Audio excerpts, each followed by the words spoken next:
Sunita Williams की घर वापसी का काउंटडाउन। 9 महीने बाद उम्मीद का सबसे लंबा सफर। ड्रैगन की सवारी, स्पेस मिशन कितना भारी। 17 घंटे का सफर, 56 मिनट की परीक्षा।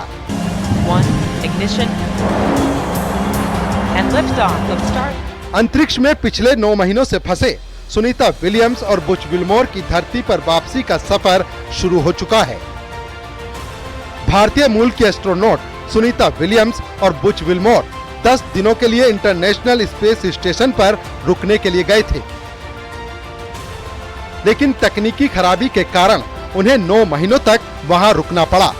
अब कई कोशिशों के बावजूद आखिरकार स्पेस एक्स के क्रू 10 के जरिए उन्हें वापस लाने का सफर शुरू हो चुका है।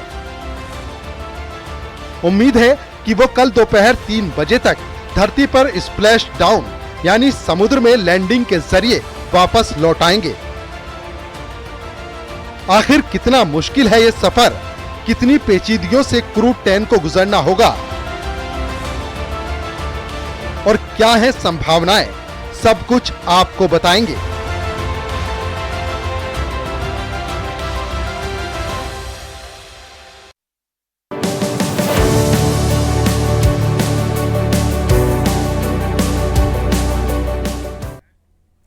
सुनीता विलियम्स की घर वापसी का सफर, कल समुद्र में लैंड करेगा स्पेसक्राफ्ट ड्रैगन। 17 घंटे के सफर के बाद स्प्लैश डाउन फ्लोरिडा के समुद्र में लैंड करेगा स्पेसक्राफ्ट। 9 महीने बाद धरती पर लौटेंगी सुनीता विलियम्स और बुच विल्मोर।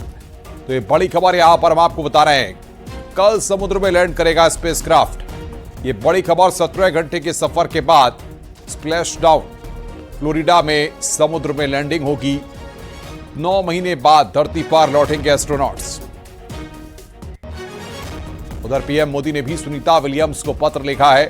1 मार्च को पीएम मोदी ने सुनीता को पत्र लिखा। 9 महीने बाद सुनीता विलियम्स की घर वापसी होगी। भारत की तरफ से सुनीता विलियम्स को शुभकामनाएं दी गई हैं। तो ड्रैगन की सेफ लैंडिंग पर दुनिया की नजर यहां पर है। 1 मार्च को पीएम मोदी ने भी सुनीता को खत लिखा है। सुनीता विलियम्स को पीएम ने यहां पर शुभकामनाएं दी हैं। 17 घंटे का सफर है और 41 मिनट की यह परीक्षा है।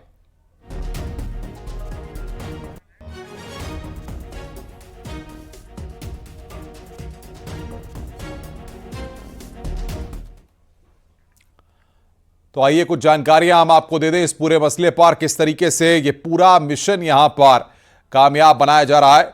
आईएसएस से ड्रैगन स्पेसक्राफ्ट अलग हुआ 18 मार्च सुबह 10:35 पर। यह जानकारी हम आपको दे रहे हैं। और 19 मार्च को सुबह 2:41 पर धरती वायुमंडल में स्पेसक्राफ्ट की एंट्री होती है। 19 मार्च सुबह 3:27 पर स्प्लैश डाउन यानी समुद्र में स्पेसक्राफ्ट की लैंडिंग होती है। चुनौती नंबर 1, धरती के ऑर्बिट में री एंट्री का सही एंगल, ये चुनौती है यहां पर। चुनौती नंबर 2, स्पीड कंट्रोल वाले ड्रैगन के 16 स्पीड थ्रस्टर्स, तो ये यहां पर चुनौती है। और चुनौती नंबर 3 है 6 ड्रैग पैराशूट्स का सही समय पर खुलना। यह अपने आप में एक चुनौती रहेगी। ये चैलेंजेस रहेंगे। क्यों फंसे थे एस्ट्रोनॉट 8 दिन के लिए आईएसएस के गए थे सुनीता और बुच। स्पेसक्राफ्ट में खराबी, 9 महीनों तक वो वहां पर फंसे रहे। ये यहां पर अब स्पेस एक्स के ड्रैगन स्पेसक्राफ्ट से उनकी यहां पर वापसी हो रही है। सुनीता का स्पेस वॉक का रिकॉर्ड भी हम आपको बता रहे हैं। कुल 62 घंटे 6 मिनट स्पेस वॉक में दुनिया में नंबर 1 सुनीता विलियम्स। और हमारे साथ बातचीत करने के लिए वैज्ञानिक डॉक्टर पीके घोष इस वक्त जुड़े हुए हैं। डॉक्टर साहब, बहुत बहुत स्वागत है आपका न्यूज 18 पर। किस तरीके से आप बताएंगे इस मिशन की सफलता के बारे में? अब जब सुनीता विलियम्स और बुच वापस आ रहे हैं तो किस तरीके से लैंडिंग होगी, क्या पूरा प्रोसेस रहेगा, कितना वक्त इसमें लगेगा, जरा बताइए। जी हाँ, ये एक बहुत ही डेलिकेट ऑपरेशन है। आज जैसे 10:30 बजे वो अनडॉक हुआ। सबसे पहले तो वहां पर क्रू 10 जो है वहां पर गया था। 4 मेंबर्स थे। वो जाकर उन्होंने हैंडिंग ओवर टेकिंग ओवर किया, यानी क्या काम करना है उनको। स्पेस स्टेशन में जाकर वो बहुत बिजी रहते हैं, काफी काम करना पड़ता है। तो वो हैंडिंग ओवर टेकिंग ओवर के बाद, जिसके काफी फोटोज आए हैं, उसके बाद क्रू 9 यानी 9 क्रू जो गए थे, वो केवल 2 थे, ताकि 2 सीट खाली रहे। और उसी में सुनीता विलियम और हमारे बुच विल्मोर वापस आने वाले हैं। सो आज कुछ 10:30 बजे उनका अनडॉकिंग हुआ है। अनडॉकिंग के बाद क्या होता है कि जब हैच बंद होकर अनडॉकिंग होता है, कुछ 200 मीटर दूर ये ड्रैगन कैप्सूल जाता है। और फिर धीरे धीरे ये पहले तो एक ही स्पीड से रहता है जो इंटरनेशनल स्पेस स्टेशन का है, फिर बाद में वो धीरे धीरे अलग हो जाता है और पृथ्वी की ओर आता है। इसमें देखिए, ये जो इंटरनेशनल स्पेस स्टेशन है वो वायुमंडल में कुछ 250 मील ही ऊपर है। और सच पूछिए तो वो अगर सीधा आए तो कुछ 1 घंटा या 55 मिनट लगने वाले हैं। लेकिन वो सीधा ऐसे नहीं आ सकते, काफी प्रोसीजर्स होते हैं। इसलिए अगर आप देखें तो कुछ 17 घंटे लगने वाले हैं। और 3:30 बजे 3:27 AM पर कल वो स्प्लैश डाउन करेंगे। इनमें काफी कॉम्प्लेक्स ये मैनूवर्स हैं। एक तो मैनूवर्स है, जैसे आपने बताया, वो थ्रस्टर्स ठीक काम करने चाहिए। और दूसरा ये है कि ये जो इनका स्पीड है, ये कुछ 22 टाइम्स सोनिक यानी कि साउंड स्पीड से ज्यादा है। कुछ 1700 मील पर घंटे डॉक्टर के पीके घोष, लेकिन स्पीड। सबसे बड़ी बात यह, जिस तरीके से आप बता रहे हैं, तो चैलेंजेस किस तरीके के रहने वाले हैं? क्या आपको लगता है कि जिस तरीके से जब वो वापसी का पूरा प्रोसेस अब शुरू हो चुका है, तो चैलेंजेस जो होंगे वो चैलेंजेस काफी सावधानी पूर्वक यहां पर निपटना होगा उन चैलेंजेस से?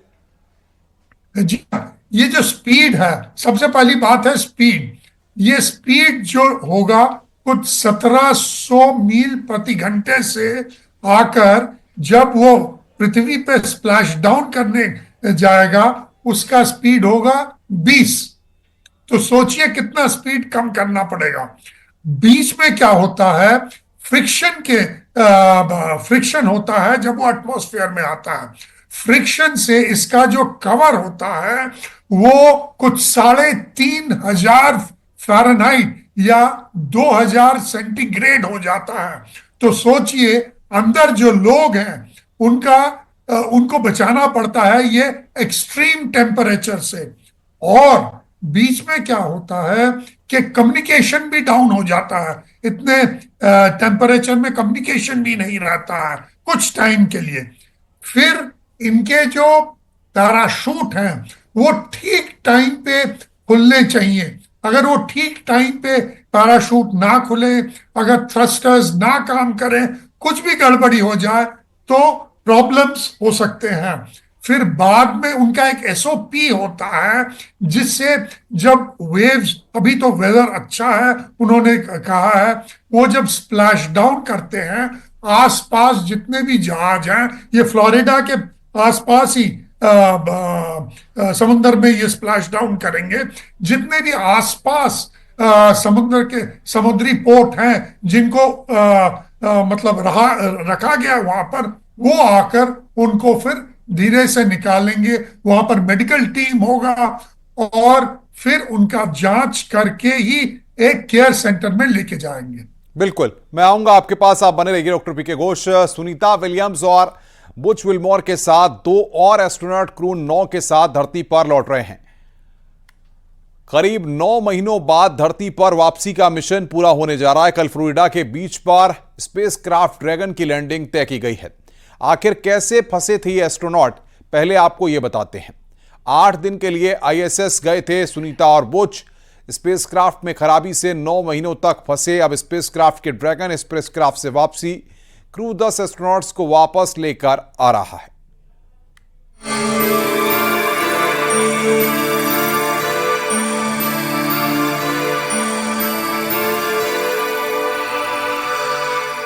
स्पेस एक्स के अंतरिक्ष यान ड्रैगन से भारतीय मूल की अमेरिकी अंतरिक्ष यात्री सुनीता विलियम्स और बुच विल्मोर की पृथ्वी पर वापसी तय हो गई है। 18 मार्च को भारतीय वक्त के मुताबिक 10:35 पर स्पेस क्राफ्ट को इंटरनेशनल स्पेस स्टेशन से अलग यानी अनडॉक किया जा चुका है और धरती की तरफ सफर की शुरुआत हो चुकी है। ड्रैगन की अनडॉकिंग कई फैक्टर्स पर निर्भर करती है। इसमें स्पेस क्राफ्ट और रिकवरी टीम की तैयारी, मौसम, समुद्री स्थितियां शामिल हैं। नासा और स्पेस क्रू की वापसी के करीब स्प्लैश डाउन स्थान की पुष्टि की जाएगी, यानी स्पेस क्राफ्ट की समुद्र में लैंडिंग की जगह सुनिश्चित नहीं की जा सकती और ये कई फैक्टर्स पर निर्भर करेगी। इस पे वैज्ञानिकों को मानव जीवन पे जो माइक्रोग्रेविटी का प्रभाव होता है उसको अध्ययन करने का एक अच्छा मौका मिला, क्योंकि उन्होंने 9 महीने तक उन्होंने अध्ययन किया है। बहुत लंबा अवसर रहता है, तो ये माइक्रोग्रेविटी का मनुष्य पे क्या प्रभाव पड़ता है इसको समझने में लोगों को सुविधा मिलेगी। सुनीता विलियम्स और बुच विल्मोर ने 5 जून 2024 को टेस्ट फ्लाइट स्टार लाइनर से ISS के लिए उड़ान भरी थी। वहां 8 दिन गुजारने के बाद उनकी वापसी थी, लेकिन स्पेस क्राफ्ट में खराबी की वजह से ये अटक गई। नासा ने विल्मोर और विलियम्स की वापसी के बारे में सारी जानकारी भी साझा की है। 18 मार्च सुबह 10:35 पर ISS से ड्रैगन स्पेस क्राफ्ट अलग हुआ। 19 मार्च सुबह 2:41 पर धरती वायुमंडल में स्पेस क्राफ्ट की एंट्री होगी।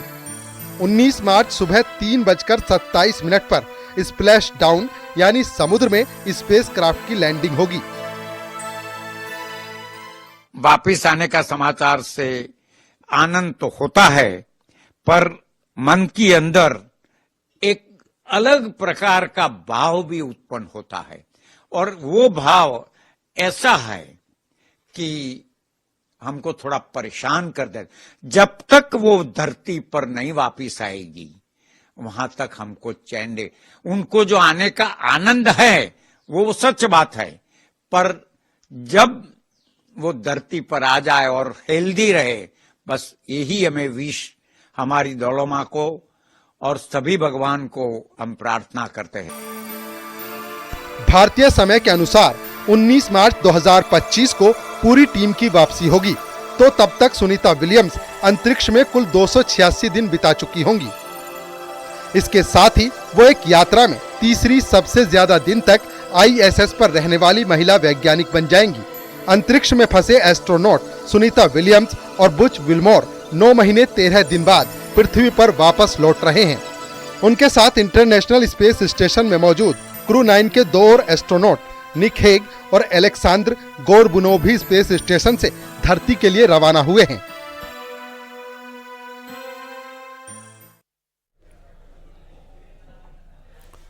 सुनीता विलियम्स और उनके साथियों का धरती पर वापसी का सफर इतना भी आसान नहीं है।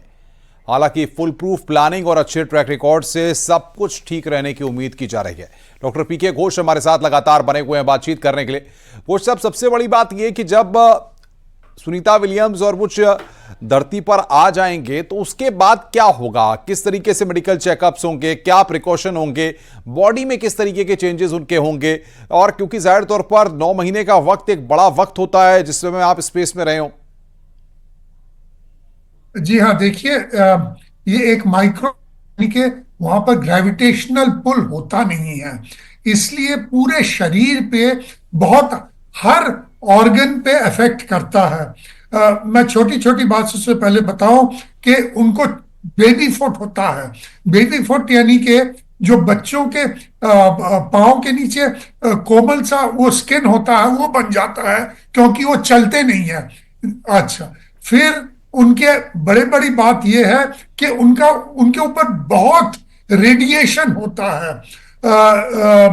क्योंकि अंतरिक्ष में रेडिएशन बहुत ज्यादा है और ये हमारे एटमॉस्फेयर और अर्थ के मैग्नेटिक स्फीयर के लिए हम लोगों को इफेक्ट इतना नहीं होता, लेकिन एक जो एस्ट्रोनॉट है उसके ऊपर कुछ 1000 से 10,000 एक्सरे के जितना रेडिएशन होता है उतना रेडिएशन आता है।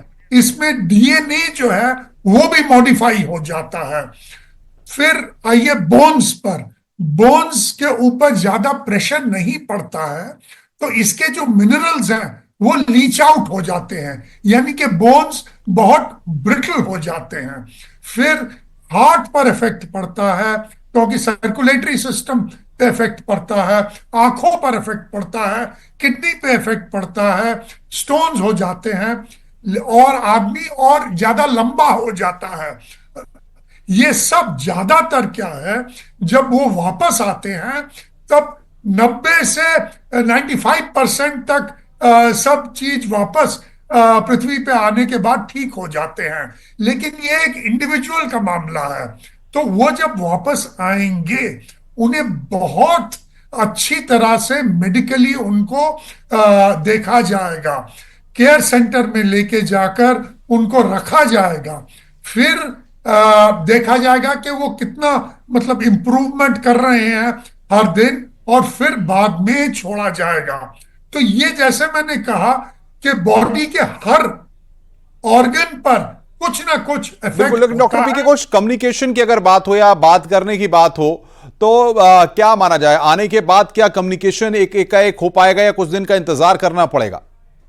ये कम्युनिकेशन जैसे मैंने पहले कहा था, जब वो हीट ज्यादा होता है यानी कि री एंट्री पर एक पर्टिकुलर फेज में कम्युनिकेशन नहीं रहता है, लेकिन बाद में फिर री एस्टैब्लिश हो जाता है क्योंकि उनको कम्युनिकेट करना पड़ता है। जो युद्धपोत आसपास हैं उनके साथ कम्युनिकेट करना पड़ता है। वो देखते भी रहते हैं, रडार पे भी देखते रहते हैं, लेकिन फिर भी कब खोला जाए, एग्जाम्पल देता हूं कि हैच को कब खोला जाए, कैसे वो निकाले जाए, वो क्या वो कम्युनिकेट कर रहे हैं या नहीं, अंदर तो ऐसे कोई बिल्कुल सर, बिल्कुल, बहुत बहुत शुक्रिया आपका विस्तार से तमाम जानकारियां हम तक पहुंचाने के लिए और जानकारियां देने के लिए।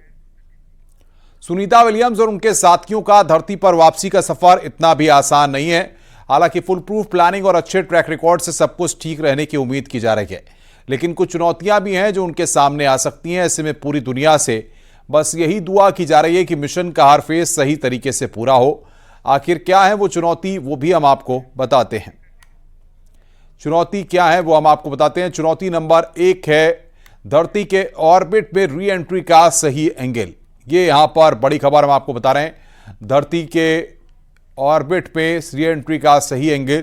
चुनौती नंबर 2 है स्पीड कंट्रोल वाले ड्रैगन के 16 स्पीड थ्रस्टर्स। ये दूसरी चुनौती। चुनौती नंबर 3 6 ड्रैग पैराशूट्स का सही समय पर खुलना। ये बहुत महत्वपूर्ण है। तो ये हम आपको बता रहे हैं कि आखिर जो चुनौतियां हैं, चुनौती 1 2 3, धरती के ऑर्बिट में री एंट्री का सही एंगल, स्पीड कंट्रोल वाले ड्रैगन के 16 स्पीड थ्रस्टर्स, 6 ड्रैग पैराशूट्स का सही समय पर खुलना।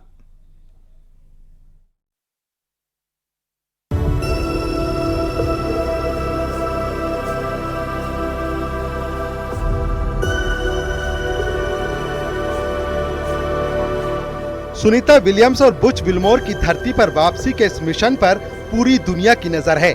इस सफर में करीब 17 घंटे लगेंगे। नासा की ओर से इस इवेंट का एक अनुमानित शेड्यूल जारी किया गया है। इसमें मौसम के कारण बदलाव भी हो सकता है। नासा के मुताबिक कल सुबह 2:41 पर डी ऑर्बिट बर्न शुरू होगा, यानी कक्षा से उल्टी दिशा में स्पेसक्राफ्ट का इंजन फायर किया जाएगा। इसके बाद स्पेसक्राफ्ट की पृथ्वी के वातावरण में एंट्री होगी और सुबह फ्लोरिडा के तट पर पानी में लैंडिंग होगी।